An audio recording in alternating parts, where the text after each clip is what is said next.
I'm deeply sorry he won't make it through the night. His condition has worsened. Say your goodbyes. It was almost midnight in the hospital. Christina, a young nurse recently hired, walked down the hallway with tears in her eyes. She was about to lose her first patient, a little boy. What's the point of all this studying if I can't save the ones who need me most? She whispered through sobs, pressing her chest tightly. Then she heard soft footsteps behind her. When she turned around, she saw a man dressed in simple white clothes, his face glowing with indescribable peace.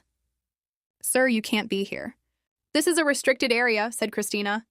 Trembling, the man smiled gently and replied, "I came to visit the boy in room 112, they said." There's no more hope. Christina's heart began to race. It was Nathan, a 6-year-old boy in terminal condition. "But he won't make it past this morning," she stammered. The man placed his hand on her shoulder and said softly, "For men, no, but for my Father all things are possible." An unexplainable presence filled the air, and Christina led him to the room. Nathan lay pale, connected to tubes while his mother slept beside him. Exhausted, clutching a rosary in her hand, the man approached, took the child's fragile hand and said, "Son, I have heard every prayer today. Life returns to you." The boy slowly opened his eyes and whispered, "You are Jesus." The man smiled. In that instant, a gentle light filled the room as if the ceiling itself had opened to heaven.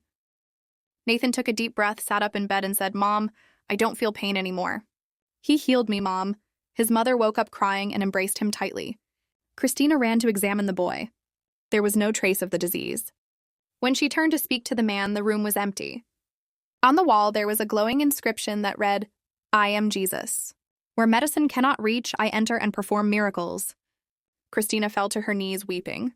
That night, everyone in the hospital felt the divine presence and the certainty that Jesus himself had come down to show that what seems impossible is possible for God. If this were just a joke, you'd probably share it with everyone. Now let's see if you have the same courage to share this message. Remember his words, "If you are ashamed of me, I will be ashamed of you." Share this story and comment, "I believe in miracles.